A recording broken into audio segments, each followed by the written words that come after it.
Hello and welcome to this collection of classic sleep stories. My name is Francesca and I am genuinely so pleased to have you here. What follows is a collection of whimsical classic stories that are some of my favourites. The narration is calm and sleepy, and each story features ambient sounds of countryside, the ocean, and a crackling fireplace. I hope that you get nice and comfy and you're getting ready to fall asleep. Please note that there is no pressure to fall asleep right away. Just listen to these wholesome stories. Hopefully they'll help you drift off to sleep. But of course, if you wake up, that's okay. Continue listening to hopefully create a familiar and comforting feeling to help you drift off. Sweet dreams.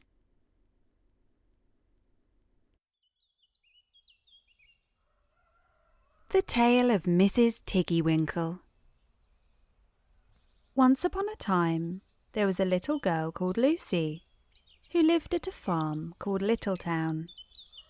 She was a good little girl, only she was always losing her pocket handkerchiefs.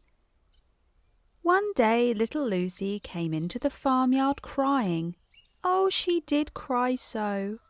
I've lost my pocket handkin. 3 handkins and a penny. Have you seen them, Tabby Kitten? The kitten went on washing her white paws. So Lucy asked a speckled hen, Sally Henny Penny, have you found 3 pocket handkins? But the speckled hen ran into a barn clucking, I go barefoot, barefoot, barefoot. And then Lucy asked Cock Robin sitting on a twig. Cock Robin looked sideways at Lucy with his bright black eye, and he flew over a stile and away. Lucy climbed upon the stile and looked up at the hill behind Littletown. A hill that goes up into the clouds, as though it had no top. And a great way up the hillside, she thought she saw some white things spread upon the grass. Lucy scrambled up the hill as fast as her stout legs would carry her. She ran along a steep pathway, up and up, until Littletown was right away down below. She could have dropped a pebble down the chimney. Presently she came to a spring, bubbling out from the hillside. Someone had stood a tin can upon a stone to catch the water. But the water was already running over, for the can was no bigger than an egg cup. And where the sand upon the path was wet, there were footmarks of a very small person. Lucy ran on and on. The path ended under a big rock. The grass was short and green, and there were clothes. Props cut from bracken stems, with lines of plaited rushes, and a heap of tiny clothespins. But no pocket handkerchiefs. But there was something else. A door, straight into the hill, and inside it someone was singing, Lily white and clean, with little frills between. Smooth and hot, red rusty spot, never here be seen. Lucy knocked. Once, twice, and interrupted the song. A little frightened voice called out, Who's that? Lucy opened the door. And what do you think there was inside the hill? a nice clean kitchen with a flagged floor and wooden beams, just like any other farm kitchen. Only the ceiling was so low that Lucy's head nearly touched it. And the pots and pans were small, and so was everything there. There was a nice hot singy smell, and at the table, with an iron in her hand, stood a very stout short person staring anxiously at Lucy. Her print gown was tucked up, and she was wearing a large apron over her striped petticoat.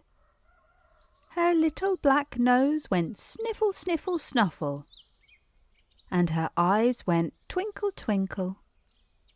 And underneath her cap, where Lucy had yellow curls, that little person had prickles.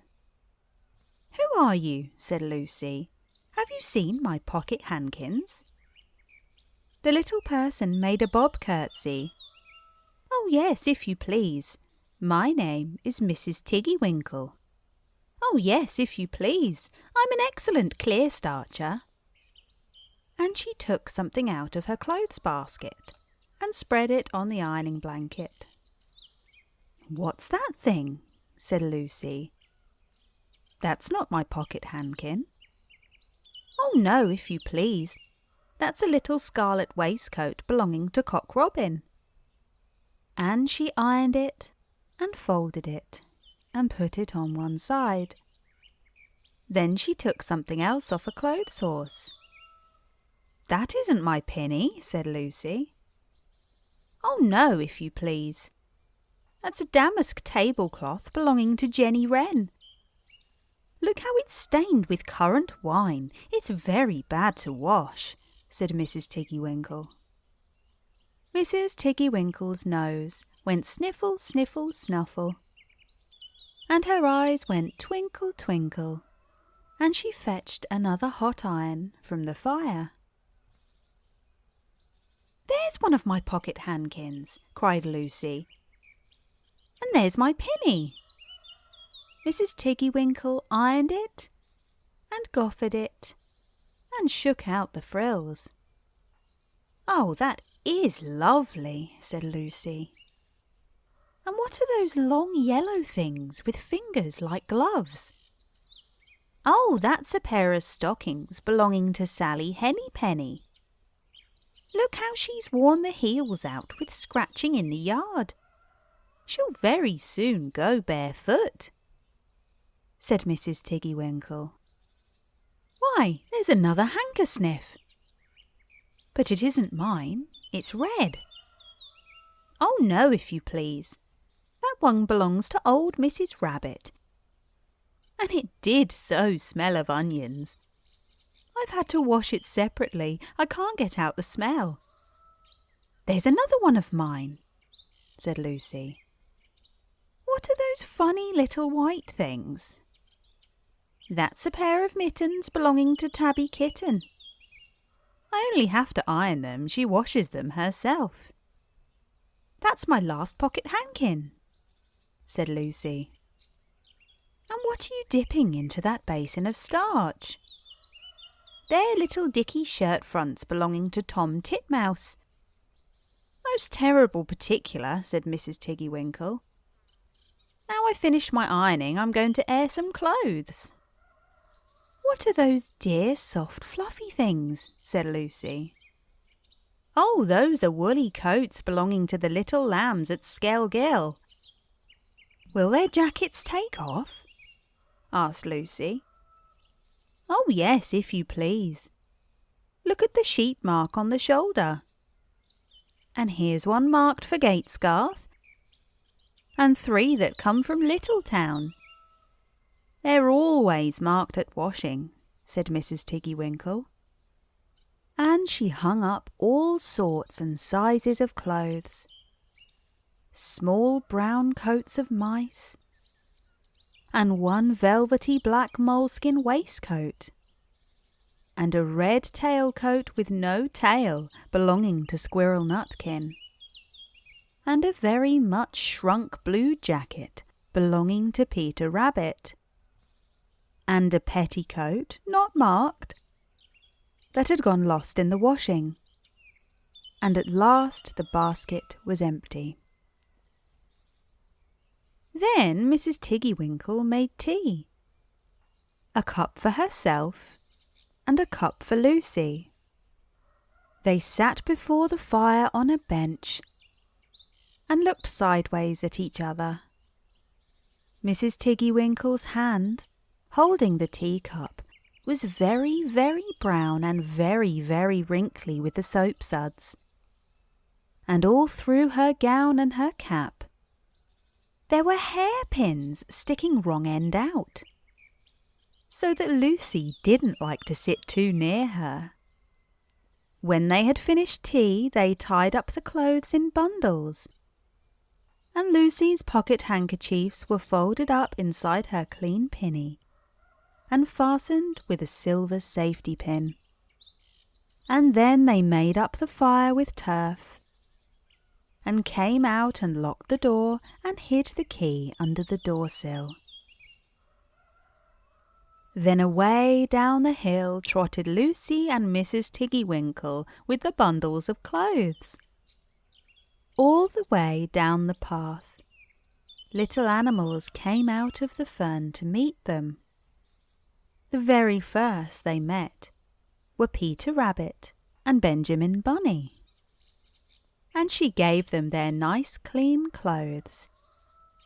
And all the little animals and birds was so very much obliged to dear Mrs. Tiggywinkle.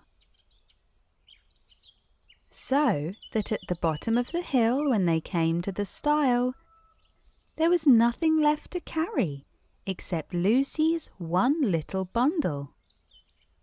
Lucy scrambled up the stile with the bundle in her hand, and then she turned to say good night and to thank the washerwoman. But what a very odd thing!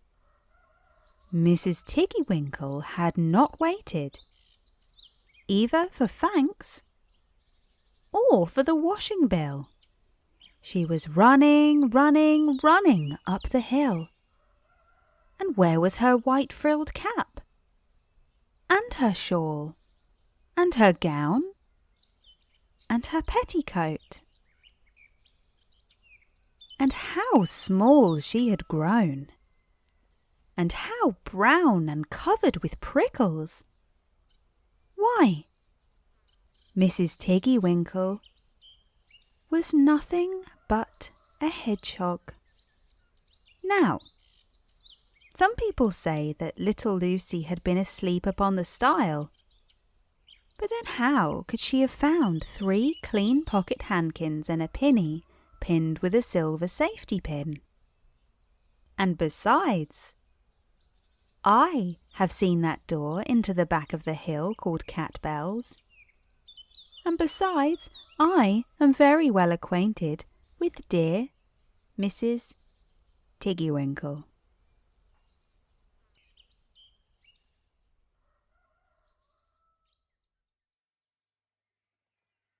Mr. Possum. Mr. Possum lived in a tree in the woods where Mr. Bear lived, and one morning just before spring, Mr. Possum awoke very hungry. He ran around to Mr. Squirrel's house and tried to get an invitation to breakfast, but Mr. Squirrel had only enough for himself. He knew that Mr. Possum always lived on his neighbours when he could, so he said, "Of course you have been to breakfast long ago, Mr. Possum. You are such a smart fellow, so I will not offer you any." Mr. Possum of course said he had, and that he only dropped in to make a call. He was on his way to Mr. Rabbit's house. But he met with no better success at Mr. Rabbit's, for he only put his nose out of the door, and when he saw who was there, said, "I am as busy as I can be getting ready for my spring planting. Will you come in and help sort seeds?" Mr. Rabbit knew the easiest way to be rid of Mr. Possum was to ask him to work. "I would gladly help you," replied Mr. Possum, "but I am in a great hurry this morning. I have some important business with Mr. Bear, and I only stopped to say how do you do." "Mr. Bear, I am afraid, will not be receiving today," said Mr. Rabbit. "It is rather early for him to be up, isn't it?" "I thought as the sun was nice and warm he might venture out, and I thought it would please him to have me there to welcome him," said Mr. Possum. "Besides that, I wish to see him on business." Now Mr. Possum knew well enough that Mr. Bear would not be up. He wanted to find him sleeping, and soundly too. He went to the door and knocked softly. Then he waited, and as he did not hear any moving inside, he went to a window and looked in. There was Mr. Bear's chair and pipe, just as he had left them when he went to bed. He looked in the bedroom window, and he could see in the bed a big heap of bedclothes, and just the tiniest tip of Mr. Bear's nose. Mr. Possum listened, and he trembled a little, for he could hear Mr. Bear breathing very loud, and it sounded anything but pleasant. "Oh, he is sound asleep for another week," said Mr. Possum. "What is the use of being afraid?" He walked around the house until he came to the pantry window. Then he stopped and raised the sash. He put in one foot and sat on the sill and listened. All was still, so he slid off to the floor. Mr. Possum looked around Mr. Bear's well-filled pantry. He did not know where to begin, he was so hungry.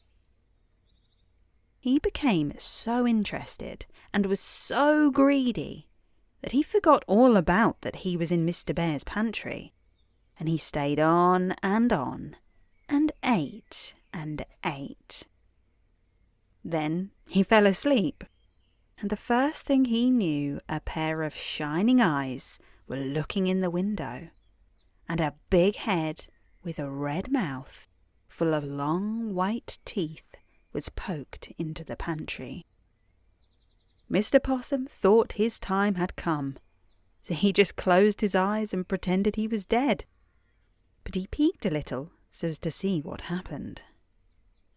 The big head was followed by a body, and when it was on the sill, Mr. Possum saw it was Mr. Fox. And the next thing he knew, Mr. Fox came off the sill with a bang and hit a pan of beans and then knocked over a jar of preserves. The noise was enough to awaken all the bears for miles around, and Mr. Possum was frightened nearly to death, for he heard Mr. Bear growling in the next room. While Mr. Fox was on the floor and trying to get up on his feet, Mr. Possum jumped up and was out of the window like a flash. Mr. Fox saw something, but he did not know what. And before he could make his escape, the door of the pantry opened, and there stood Mr. Bear with a candle in his hand, looking in. "Oh-ho," he growled.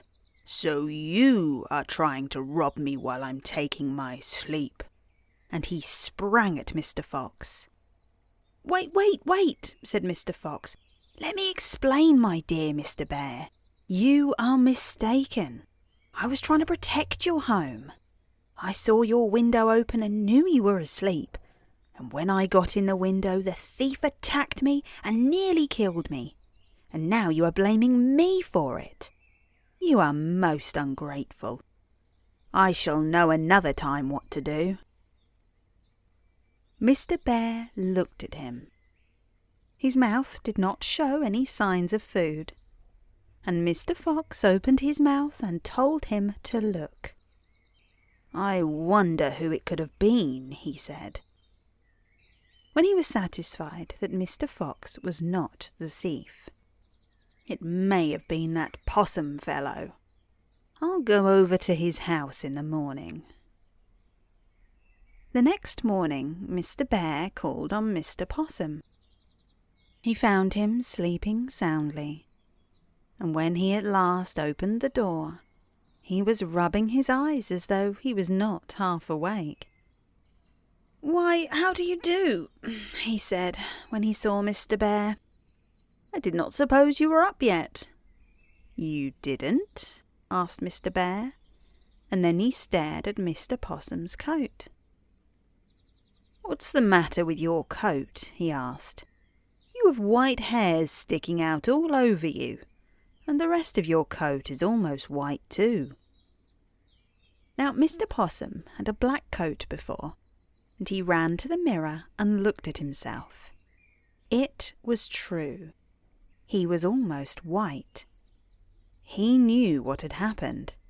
He was so frightened when he was caught in Mr. Bear's pantry by Mr. Fox, and he heard Mr. Bear growl, that he had turned nearly white with fright. "I've been terribly ill," he told Mr. Bear, going back to the door. "I've been here all alone this winter. It was a terrible sickness. I guess that is what has caused it." Mr. Bear went away, shaking his head. "That fellow is crafty," he said. "I feel sure he was the thief, and yet he certainly does look sick."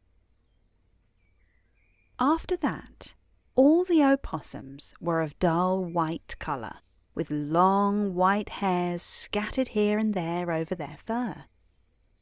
They were never able to outgrow the mark the thieving Mr. Possum left upon his race.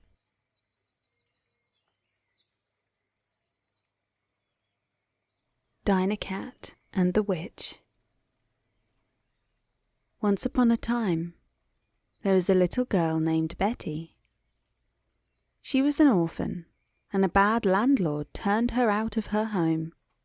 The only friend she had was a black cat named Dinah. Betty was crying as she walked along the road, and Dinah Cat ran beside her, rubbing against her feet. All at once she ran in front of Betty and stood on her hind legs.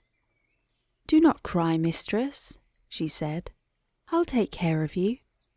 Betty was so surprised to hear Dinah Cat speak that she stopped crying at once. "You poor Dinah Cat," she said. "What can you do? We must go to the city, and if I can find work we shall be able to live. If not, you must take care of yourself, for you can catch mice and keep from starving."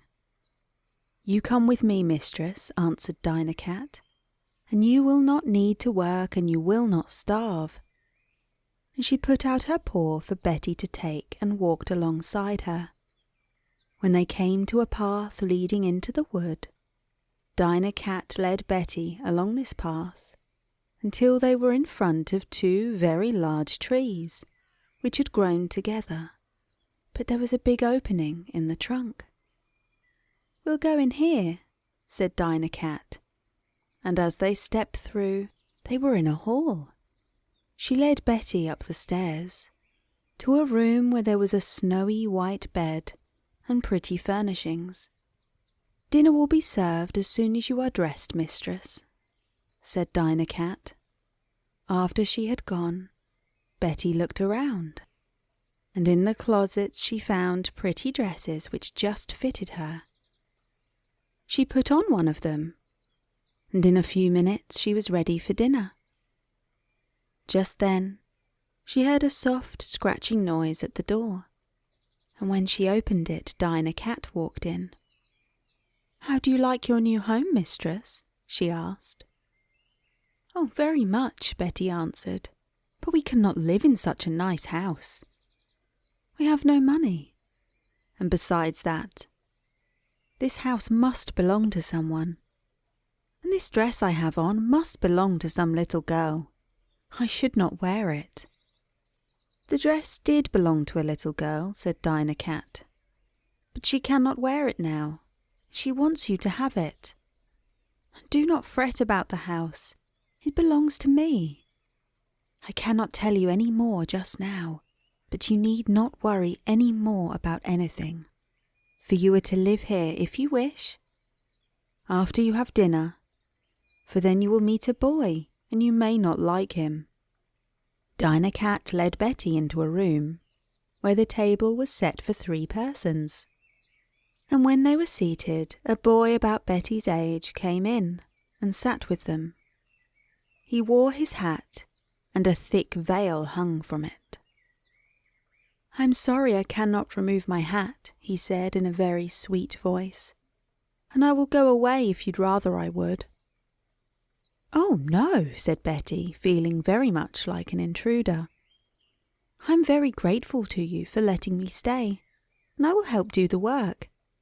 "You do not need to work," said the boy. "If you will stay, we will be very glad." Betty did not once get a glimpse of his face. He lifted the veil so carefully. And there sat Dinah Cat, using her knife and fork like any lady. Betty smiled to herself when she thought of her eating from a saucer. Suddenly, Dinah Cat slid out of her chair and crawled under it, and the little boy trembled so his chair shook. Betty looked around to find the cause of their strange behaviour, and saw standing in the doorway an old woman with a staff in her hand. She hobbled over to where Dinah Cat sat and raised the staff. Betty thought she was going to strike her. "Don't you hurt Dinah Cat," she cried, running towards the old witch, who was so startled that she dropped the staff, and Betty picked it up. "Don't let her have it again," said the boy. "That is the cause of all our trouble."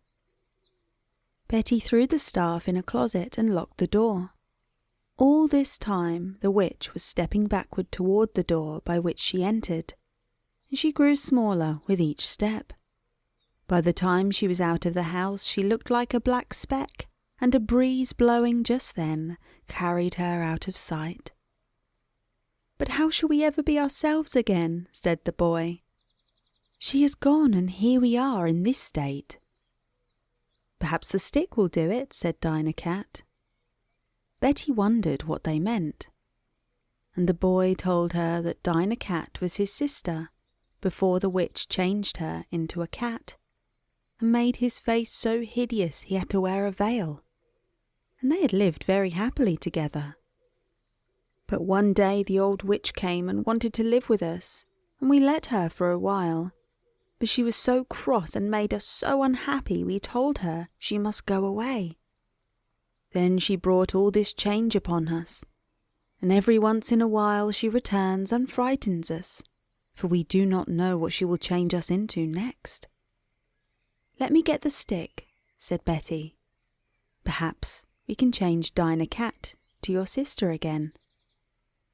Betty opened the door of the closet, and instead of the stick there was a bright streak of light, and walking on it was a little fairy, who held a wand in her hand. "You will soon be happy again," she told them. "I have destroyed the stick, and the old witch will never return." Then she walked over to Dinah Cat and touched her with her wand, and there stood a little girl about Betty's age, in place of the black cat. "Now close your eyes," said the fairy, "for I want the boy to remove his veil, and his face is not pleasant to look upon." Betty did as the fairy told her, but I am sorry to tell you that she peeked a very little. Betty closed her eyes tight after the first glimpse, and waited for the fairy to tell her to open them again. And when she did, there stood a boy with a very smiling face. His sister ran to him and put her arms around him. "Now we shall be happy," she said, "and Betty will live with us. How can we thank you?" she asked the fairy. "Oh, I shall be repaid by seeing you all happy," the fairy replied. "And now I must go." "Will we see you again?" asked Betty. "No," answered the fairy. "I only appear when people are in trouble."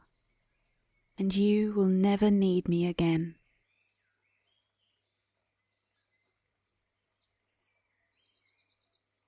Tearful. Once upon a time, there was a little girl named Tearful, because she cried so often. If she could not have her own way, she cried. If she could not have everything for which she wished, she cried. Her mother told her one day that she would melt away in tears if she cried so often. "You are like the boy who cried for the moon," she told her. "And if it has been given to him, it would have not made him happy. For what possible use could the moon be to anyone out of its proper place? And that is the way with you. Half the things for which you cry would be of no use to you if you got them." Tearful did not take warning or heed her mother's words of wisdom, and kept on crying just the same. One morning she was crying as she walked along to school, because she wanted to stay at home, when she noticed a frog hopping along beside her. "Why are you following me?" she asked, looking at him through her tears. "Because you will soon form a pond around you with your tears," replied the frog, "and I have always wanted a pond all to myself." "I shall not make any pond for you," said Tearful, "and I do not want you following me either." The frog continued to hop along beside her, and Tearful stopped crying and began to run, but the frog hopped faster, and she could not get away from him, so she began to cry again. "Go away, you horrid green frog," she said. At last she was so tired she sat on a stone by the roadside, crying all the time. "Now," replied the frog, "I shall soon have my pond." Tearful cried harder than ever. Then she could not see, her tears fell so fast, and by she heard a splashing sound. She opened her eyes and saw water all around her. She was on a small island in the middle of the pond. The frog hopped out of the pond, making a terrible grimace as he sat down beside her. "I hope you are satisfied," said Tearful. "You have your pond, why don't you stay in it?" "Alas," replied the frog, "I have wished for something which I cannot use now that I have it. Your tears are salt, and my pond which I have all by myself is so salty I cannot enjoy it. If only your tears had been fresh, I should have been a most fortunate fellow." "You needn't stay if you don't like it," said Tearful, "and you needn't find fault with my tears either," she said, beginning to cry again. "Stop, stop," cried the frog, hopping about excitedly. "You will have a flood if you keep on crying." Tearful saw the water rising around her, so she stopped a minute. "What shall I do?" she asked. "I cannot swim, and I will die if I have to stay here." And then she began to cry again. The frog hopped up and down in front of her, waving his front legs and telling her to hush. "If you would only stop crying," he said, "I might be able to help you, but I cannot do a thing if you cover me with your salt tears." Tearful listened, and promised she would not cry if he would get her away from the island. "There is only one way that I know of," said the frog. "You must smile. That will dry the pond, and we can escape."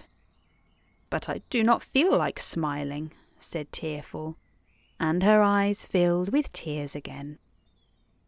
"Look out," said the frog. "You will surely be drowned in your own tears if you cry again." Tearful began to laugh. "That would be strange, wouldn't it, to be drowned in my own tears?" she said. "That is right. Keep on smiling," said the frog. "The pond is smaller already." And he stood up on his hind legs and began to dance for joy. Tearful laughed again. "Oh, you are so funny," she said. "I wish I had your picture. I never saw a frog dance before." "You have a slate under your arm," said the frog. "Why don't you draw a picture of me?" The frog picked up a stick and stuck it in the ground. And then he leaned on it with one arm, or front leg, and crossing his feet he stood very still. Tearful drew him in that position, and then he kicked up his legs as if he were dancing, and she tried to draw him that way, but it was not a very good likeness. "Do you like that?" she asked the frog when she held the slate for him to see. He looked so surprised that Tearful laughed again. "You did not think you were handsome, did you?" she asked. "I had never thought I looked as bad as those pictures," replied the frog. "Let me try drawing your picture," he said. "Now look pleasant," he said, as he seated himself in front of Tearful, "and do smile." Tearful did as he requested, and in a few minutes he handed her the slate. "Where is my nose?" asked Tearful, laughing. "Oh, I forgot the nose," said the frog. "But you don't think your eyes are nice and large, and your mouth too?" "They are certainly big in this picture," said Tearful. "I hope I do not look just like that." "I do not think either of us are artists," replied the frog. Tearful looked around her. "Why, where is the pond?" she asked. "It's gone." "I thought it would dry up if you would only smile," said the frog. "And I think both of us have learned a lesson. I shall never again wish for a pond of my own. I should be lonely without my companions, and then it might be sold, just as this one was.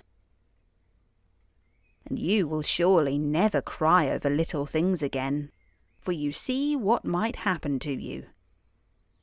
I feel much happier smiling, and I do not want to be on an island again, even with such a pleasant companion as you were." "Look out for the tears, then," said the frog, as he hopped away.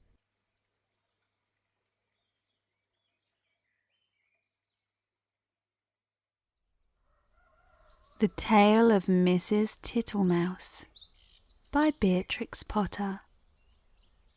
Once upon a time, there was a wood mouse, and her name was Mrs. Tittlemouse. She lived in a bank under a hedge. Such a funny house! There were yards and yards of sandy passages leading to storerooms and nut cellars and seed cellars, all amongst the roots of the hedge. There was a kitchen, a parlour, a pantry, and a larder. Also, there was Mrs. Tittlemouse's bedroom, where she slept in a little box bed. Mrs. Tittlemouse was a most terribly tidy, particular little mouse, always sweeping and dusting the soft, sandy floors. Sometimes a beetle lost its way in the passages. "Shoo, shoo, little dirty feet," said Mrs. Tittlemouse, clattering her dustpan. And one day a little old woman ran up and down in a red spotty cloak. "Your house is on fire, Mother Ladybird. Fly away home to your children." Another day a big fat spider came in to shelter from the rain. "Beg pardon, is this not Miss Muffet's?" "Go away, you bold bad spider, leaving ends of cobweb all over my nice clean house." She bundled the spider out at a window. He let himself down the hedge with a long, thin bit of string. Mrs. Tittlemouse went on her way to a distant storeroom to fetch cherry stones and thistledown seed for dinner. All along the passage she sniffed and looked at the floor. I smell a smell of honey. Is it the cowslips outside in the hedge? I am sure I can see the marks of little dirty feet. Suddenly round a corner she met Babbity Bumble. Ziz, biz, biz, said the bumblebee. Mrs. Tittlemouse looked at her severely. She wished that she had a broom. Good day, Babbity Bumble. I should be glad to buy some beeswax. But what are you doing down here? Why do you always come in at a window and say ziz, biz, biz? Mrs. Tittlemouse began to get cross. Ziz, whiz, whiz, replied Babbity Bumble in a peevish squeak. She sidled down a passage and disappeared into a storeroom which had been used for acorns. Mrs. Tittlemouse had eaten the acorns before Christmas.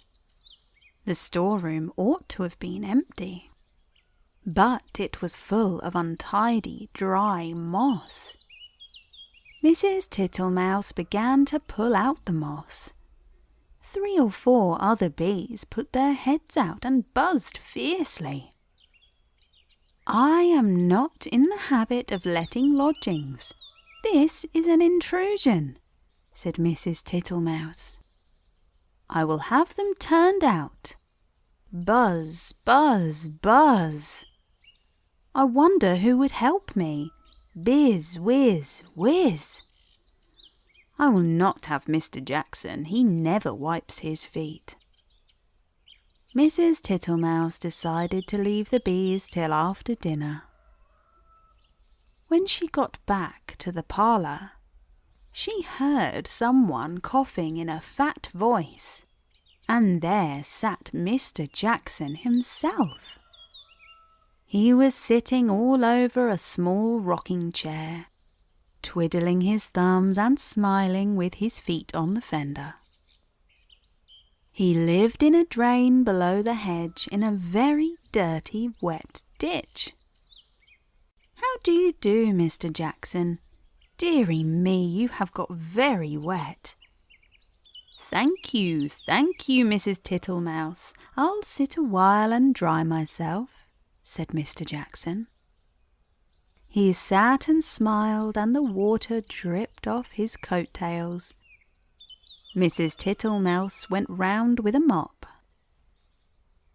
He sat such a while that he had to be asked if he would take some dinner. First she offered him cherry stones. Thank you, Mrs. Tittlemouse. No teeth, said Mr. Jackson. He opened his mouth most unnecessarily wide. He certainly had not a tooth in his head. Then she offered him some thistledown seed.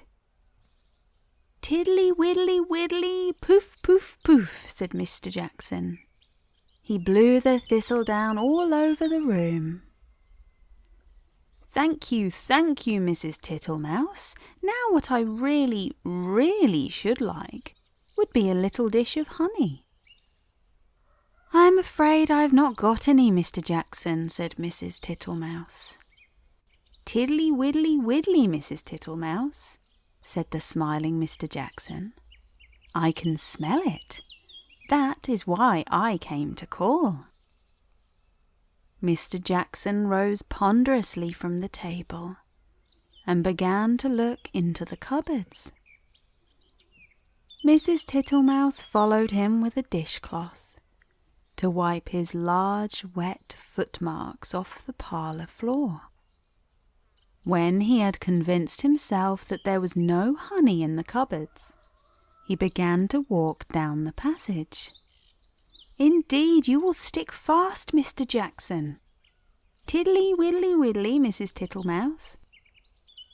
First he squeezed into the pantry. Tiddly widdly widdly. No honey, Mrs. Tittlemouse. There were 3 creepy crawly people hiding in the plate rack. 2 of them got away, but the littlest one he caught.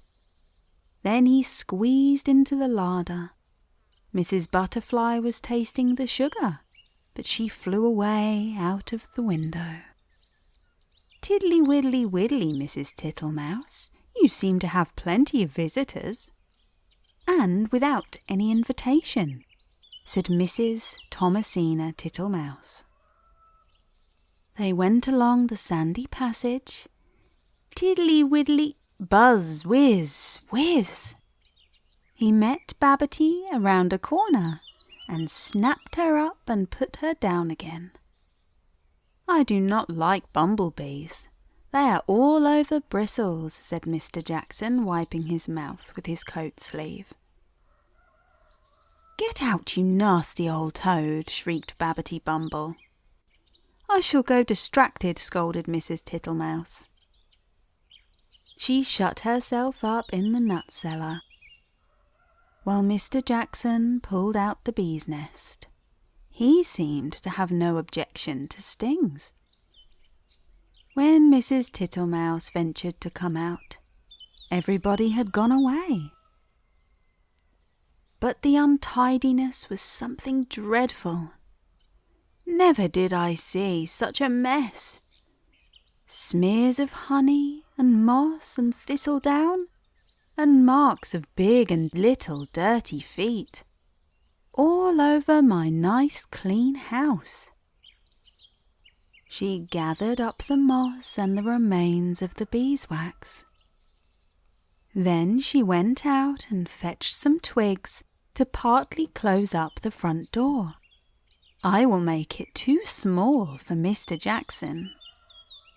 She fetched soft soap and flannel and a new scrubbing brush from the storeroom. But she was too tired to do any more. First she fell asleep in her chair. Then she went to bed. "Will it ever be tidy again?" said poor Mrs. Tittlemouse. Next morning she got up very early and began a spring cleaning which lasted a fortnight. She swept and scrubbed and dusted, and she rubbed up the furniture with beeswax and polished her little tin spoons. When it was all beautifully neat and clean, she gave a party to 5 other little mice without Mr. Jackson. He smelt the party and came up the bank, but he could not squeeze in at the door. So they handed him out acorn cupfuls of honeydew through the window, and he was not at all offended. He sat outside in the sun and said, "Tiddly widdly widdly, your very good health, Mrs. Tittlemouse."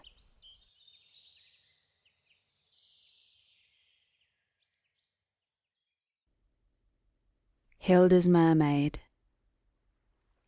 Little Hilda's father was a sailor and went away on long voyages. Hilda lived in a little cottage on the shore and used to spin and knit when her father was away, for her mother had passed away and she had to be the housekeeper.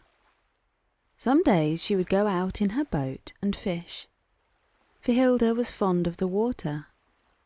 She was born and had always lived on the shore. When the water was very calm, Hilda would look down into the blue depths and try to see a mermaid. She was very anxious to see one. She had heard her father tell such wonderful stories about them, how they sang and combed their beautiful long hair. One night when the wind was blowing and the rain was beating hard upon her window, Hilda could hear the horn warning the sailors off the rocks.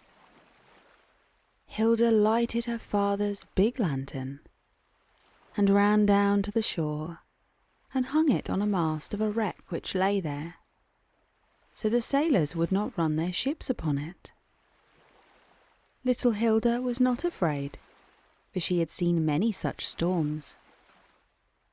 When she returned to her cottage, She found the door was unlatched, but thought the wind had blown it open.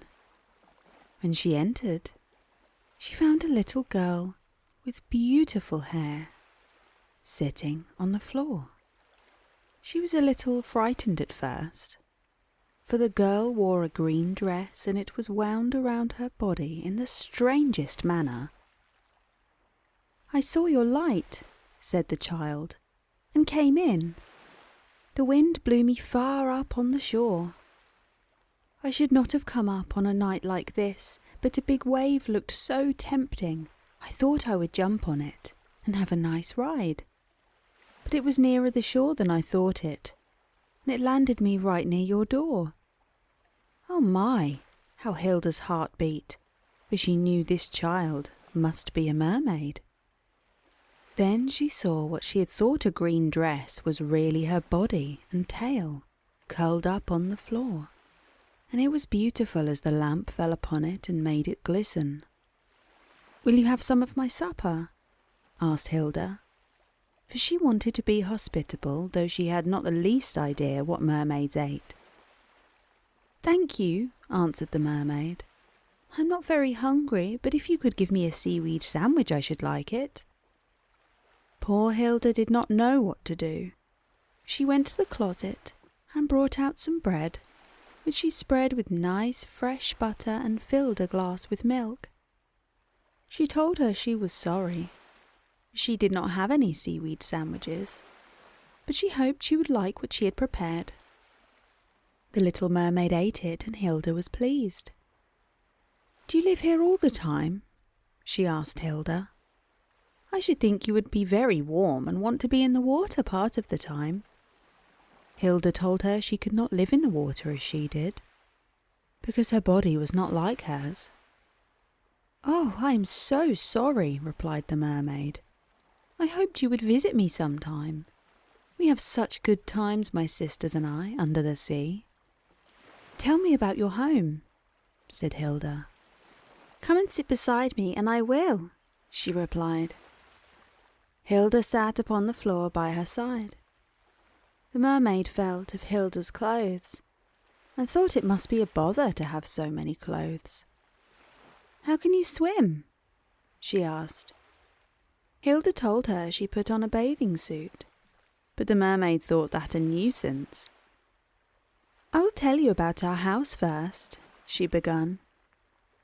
"Our father, Neptune, lives in a beautiful castle at the bottom of the sea. It is built of mother of pearl. All around the castle grow beautiful green things, and it has fine white sand around it also. All my sisters live there, and we are always glad to get home after we have been at the top of the ocean. It is so nice and cool in our home. The wind never blows there, and the rain does not reach us." "You do not mind being wet by the rain, do you?" asked Hilda. "Oh no," said the mermaid. "But the rain hurts us. It falls in little sharp points and feels like pebbles." "How do you know how pebbles feel?" Hilda asked. "Oh, sometimes the Nereids come and bother us. They throw pebbles and stir up the water so we cannot see." "Who are the Nereids?" asked Hilda. "They are the sea nymphs. We make the dogfish drive them away. We are sirens and they are very jealous of us because we are more beautiful than they," said the mermaid. Hilda thought she was rather conceited, but the little mermaid seemed to be quite unconscious she had conveyed that impression. "How do you find your way home after you've been at the top of the ocean?" asked Hilda. "Oh, when Father Neptune counts us and finds any missing, he sends a whale to spout. Sometimes he sends more than one, and we know where to dive when we see that." "What do you eat besides seaweed sandwiches?" asked Hilda. "Fish eggs and very little fish," answered the mermaid. "When we have a party, we have cake." Hilda opened her eyes. "Where do you get cake?" she asked. We make it. We grind coral into flour and mix it with fish eggs. Then we put it in a shell and send a mermaid to the top of the ocean with it. And she holds it in the sun until it bakes. We go to the Gulf Stream and gather grapes, and we have sea foam and lemonade to drink. Lemonade? Said Hilda. Where do you get your lemons? Why, the sea lemon, replied the mermaid. That is a small mussel fish the colour of a lemon. What do you do at your parties? You cannot dance, said Hilda. We swim to the music, circle around and dive and glide. But the music, where do you get your musicians? Hilda continued. We have plenty of music, replied the mermaid. The sea elephant trumpets for us. Then there is the pipefish. The swordfish runs the scales of the sea adder with his sword. The seashells blob, and altogether we have splendid music. But it is late, and we must not talk any more. So the little mermaid curled herself up, and soon they were asleep. The sun shining in the window awakened Hilda next morning, and she looked about her. The mermaid was not there, but Hilda was sure it had not been a dream, for she found pieces of seaweed on the floor, and every time she goes out in her boat, she looks for her friend, and when the whales spout, she knows they are telling the mermaids to come home. The Good Sea Monster.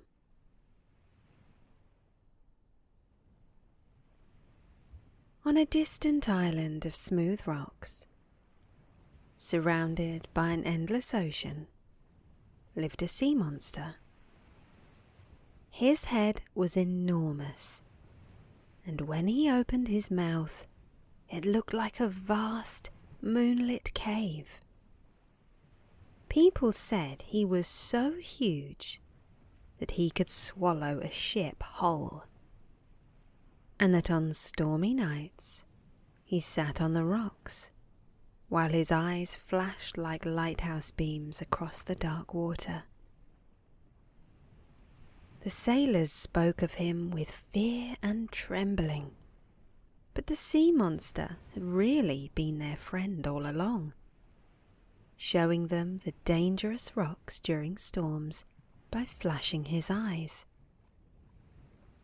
Because he looked so frightening, everyone who saw him thought he must be cruel and terrible.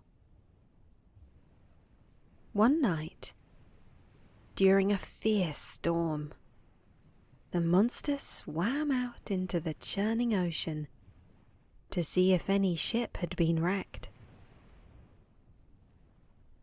hoping to help anyone who might be floating in the waves. He found a young boy named Coco drifting on a piece of broken wood. When Coco first saw the monster, he was terrified. But when he realized the creature meant no harm, he climbed onto the monster's broad back. The monster carried him gently to the rocky island. Then the monster disappeared back into the sea, and Coco wondered if he would be left alone forever. But after a while, the monster returned and opened his mouth very wide. Coco ran when he saw that enormous mouth, thinking the monster planned to swallow him. But when the creature didn't follow or chase him, Coco crept back, curious. The monster opened his mouth again, and Coco asked, "Do you want me to go inside?" The monster nodded his great head slowly. It must be for some good reason, Coco said to himself. He could easily swallow me if he had wanted to, without waiting for me to walk in. So Coco walked into the big mouth and down a dark, winding passage. The air smelled of salt and seaweed, and after his eyes adjusted to the dim light, he saw a wooden stove, a comfortable chair, and a sturdy table. "I should take these out," Coco said. "I'm sure I can use them." He carried them to a dry cave on the island, and when he returned, the monster was gone. Soon he came back, opening his mouth once more. This time, Coco walked in without hesitation and found boxes and barrels full of food, which he carefully stored in his cave. When Coco had removed everything, the monster lay down on the rocks and went to sleep. Coco cooked himself dinner, and then he gently woke the monster. "Dinner is ready," he offered, but the monster shook his head and dove into the ocean. He returned with his mouth full of silver fish, and then Coco understood that the monster had brought all these things from sunken ships just for him. He began to wish the monster could speak, for he no longer feared him at all. "I wish you could talk," Coco said aloud. "I can," the monster replied in a voice like distant thunder. "No one ever wished it before.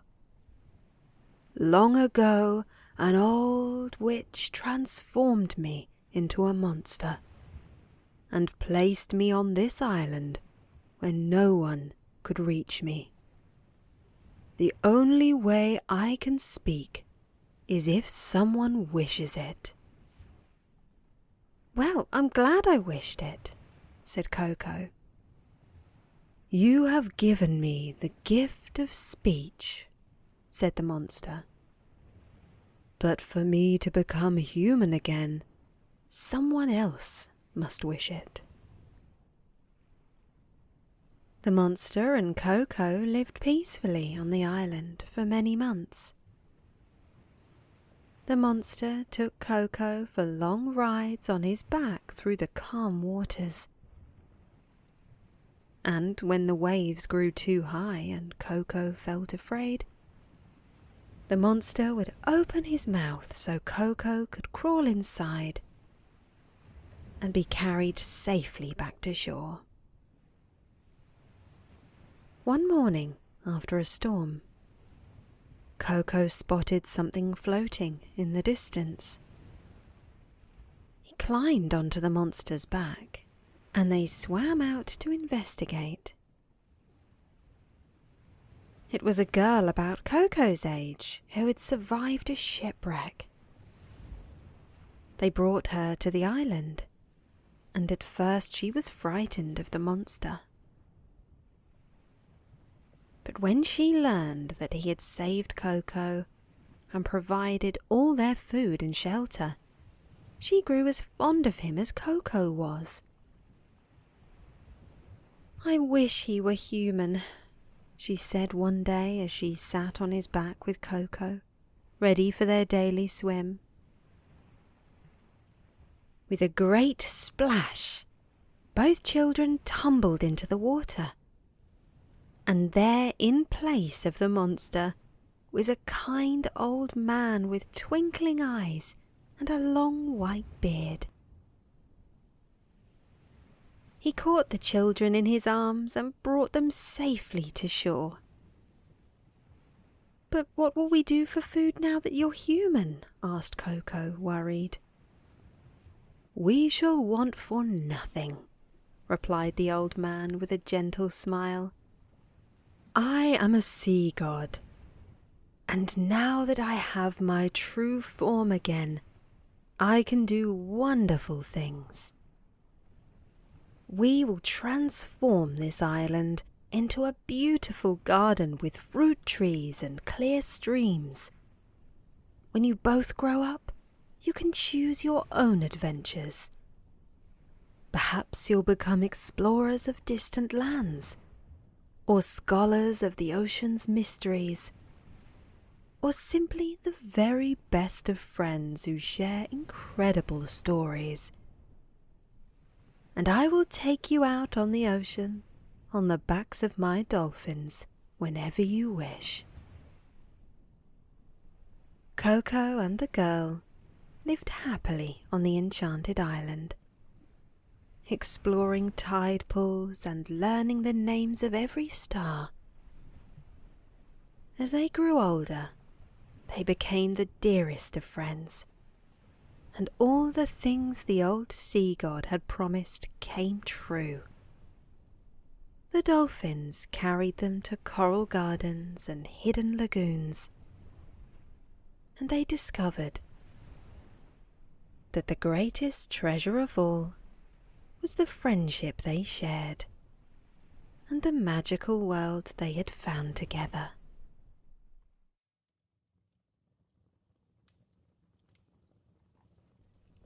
The Mirror's Dream. The very idea of putting me in the attic, said the little old-fashioned table, as it spread out both leaves in a gesture of despair.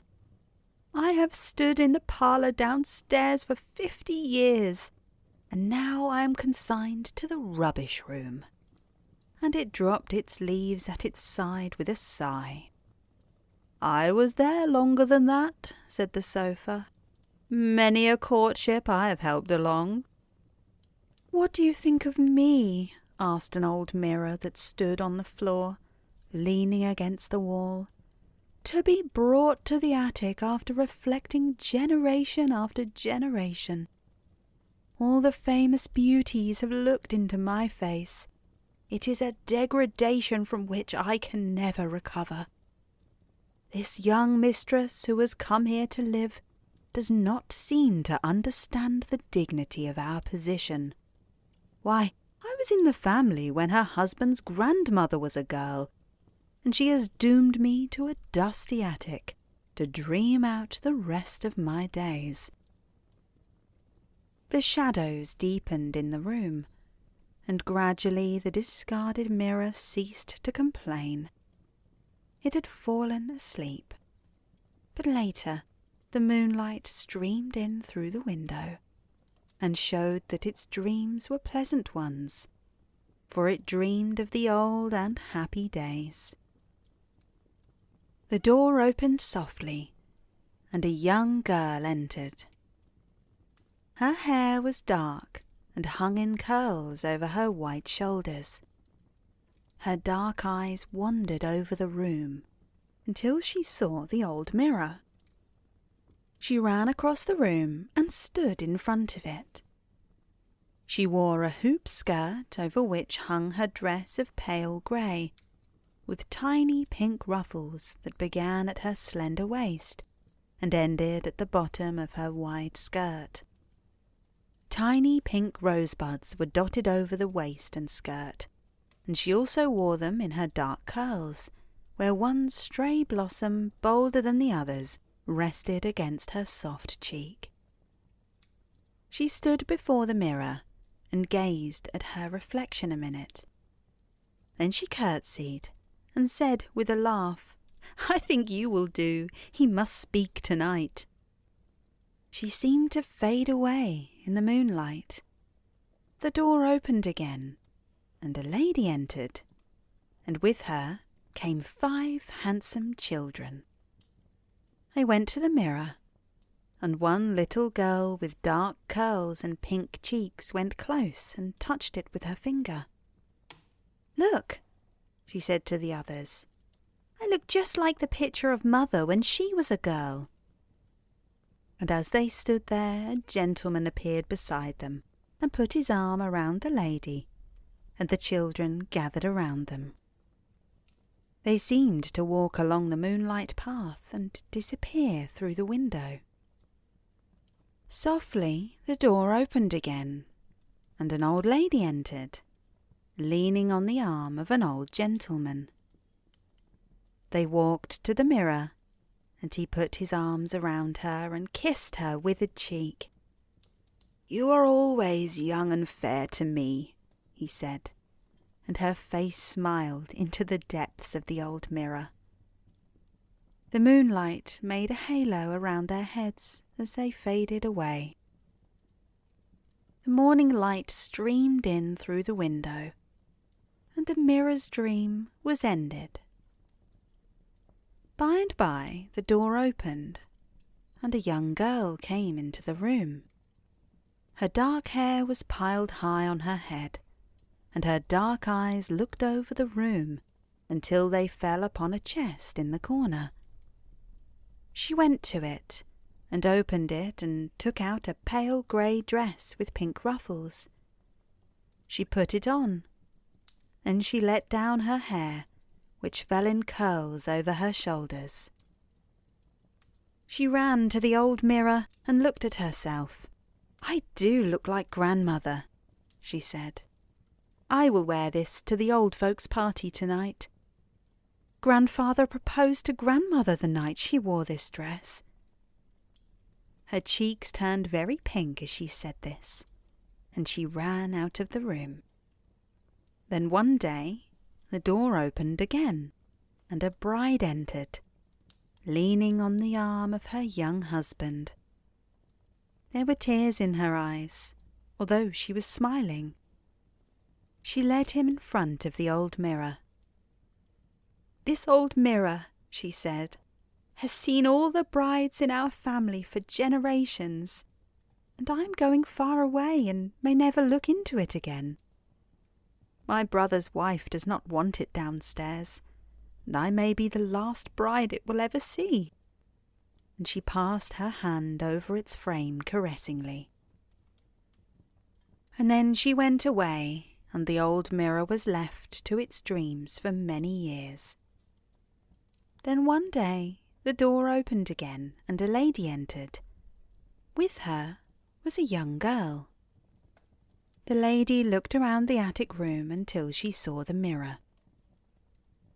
"There it is," she said. "Come and look in it, dear." The young girl followed her.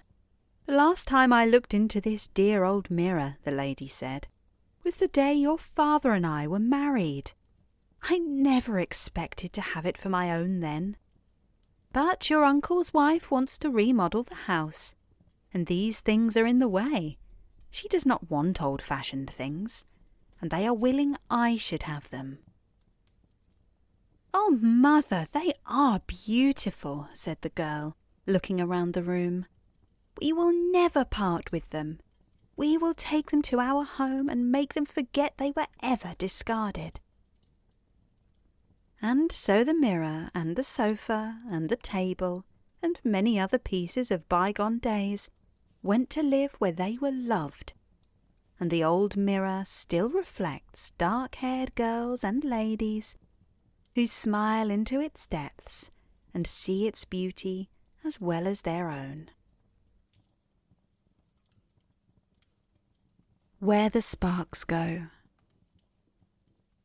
One night, when the wind was blowing, and it was clear and cold out of doors, a cat and a dog, who were very good friends, sat dozing before a fireplace. The wood was snapping and crackling, making the sparks fly. Some flew up the chimney, others settled into coals in the bed of the fireplace, while others flew out on the hearth and slowly closed their eyes and went to sleep. One spark ventured farther out upon the hearth and fell very near the pussy-cat. This made her jump, which awakened the dog. "That almost scorched your fur coat, Miss Pussy-cat," said the dog. "No, indeed," answered the cat. "I am far too quick to be caught by those silly sparks." "Why do you call them silly?" asked the dog. "I think them very good to look at, and they help to keep us warm." "Yes, that is all true," said the cat. "But those that fly up the chimney on a night like this certainly are silly, when they could be warm and comfortable inside. For my part, I cannot see why they fly up the chimney." The spark that flew so near the pussy-cat was still winking, and she blazed up a little when she heard the remark the cat made. "If you knew our reason, you would not call us silly," she said. "You cannot see what we do, but if you were to look up the chimney and see what happens if we are fortunate enough to get out at the top, you would not call us silly." The dog and cat were very curious to know what happened, but the spark told them to look and see for themselves. Pussy-cat was very cautious and told the dog to look first. So he stepped boldly up to the fireplace and thrust his head in. He quickly withdrew it, for his hair was singed, which made him cry and run to the other side of the room. Miss Pussy-cat smoothed her soft coat and was very glad she had been so wise. She walked over to the dog and urged him to come nearer the fire. But he realized why a burnt child dreads the fire and remained at a safe distance. The pussy-cat walked back to the spark and continued to question it. "We cannot go into the fire," she said. "Now, pretty bright spark, do tell us what becomes of you when you fly up the chimney. I am sure you only become soot, and that cannot make you long to get to the top." "Oh, you are very wrong," said the spark. "We are far from being black when we fly up the chimney, for once we reach the top, we live forever sparkling in the sky. You can see, if you look up the chimney, all of our brothers and sisters who have been lucky and reached the top, winking at us almost every night. Sometimes the wind blows them away, I suppose, for there are nights when we cannot see the sparks shine." "Who told you all that?" said the cat. "Did any of the sparks ever come back and tell you they could live forever?" "Oh no," said the spark, "but we can see them, can we not? And of course, we all want to shine forever." "I said you were silly," said the cat, "and now I know it. Those are not sparks you see. They are stars in the sky." "You can call them anything you like," replied the spark, "but we make the bright light you see." "Well, if you take my advice," said the cat, "you will stay right in the fireplace. For once you reach the top of the chimney, out of sight you go. The stars you see twinkling are far above the chimney, and you never could reach them." But the spark would not be convinced. Just then, someone opened a door, and the draught blew the spark back into the fireplace. In a few minutes it was flying with the others towards the top of the chimney. The pussy cat watched the fire a minute, and then looked at the dog. "The spark may be right after all," said the dog. "Let us go out and see if we can see it." The pussy cat stretched herself and blinked. "Perhaps it is true," she replied. "Anyway, I will go with you and look."